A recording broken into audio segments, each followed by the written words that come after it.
I want to see how big we can get it. I mean, I want to be the biggest cattle producer in this county. That's my goal, which we're still several years away from.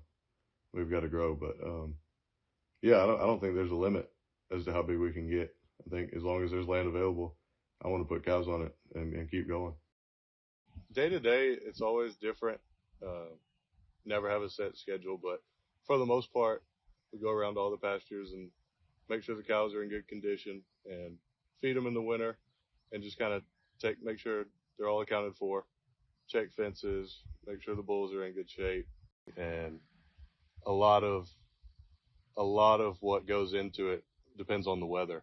I got my start through my grandfather. When I was little, I used to live right next to our hay barn, and I'd say probably 5 or 6 years old, my granddad would come knock on the door and come get me and put me in the tractor with him, and we'd just go.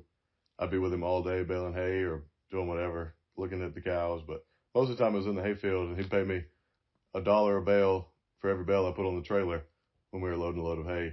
And I like that concept. I put probably 5 or 6 on there at the time. They were so heavy. That age, I was young. I just would open gates for him and just kind of watch him and learn. And I just developed a love for it. Coming out of high school, I wanted to go off and do my own thing because this was always kind of pushed on me. And after a couple of years of trying that, I just didn't. I just enjoyed the freedom of being out here. So I enjoyed. I wanted to come home back and keep it going because my grandfather was getting in bad health, and I knew he needed some help running the place. So that's what I do.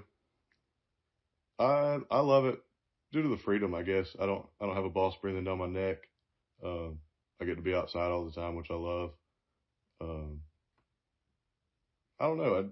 I just like riding around and looking at cows. Really, they just bring me joy, I guess. I rented that place in Monticello because honestly, in my grandfather's last year of his life, he was getting dementia and kind of like lashing out at everyone, but me especially. So I wanted to get my cows and kind of separate from that a little bit at that time, just so he wasn't breathing down my neck all the time. So I wanted to just branch out and do it on my own, see if I could do it myself. I think I'll be doing this forever. I mean, I love it. I love being out here every day. Like I said, there's a lot of freedom. I mean, my reason for doing it is, first of all, I love it. I mean, I have fun just riding around, and that's pretty much day to day unless something comes up. So, yeah, the more cows, the better. That puts a smile on my face. This story was crafted during the Woodall Weekend Workshop, sponsored by the University of Georgia's Grady College of Journalism and Mass Communication, with the generous support of Henry and Linda Woodall.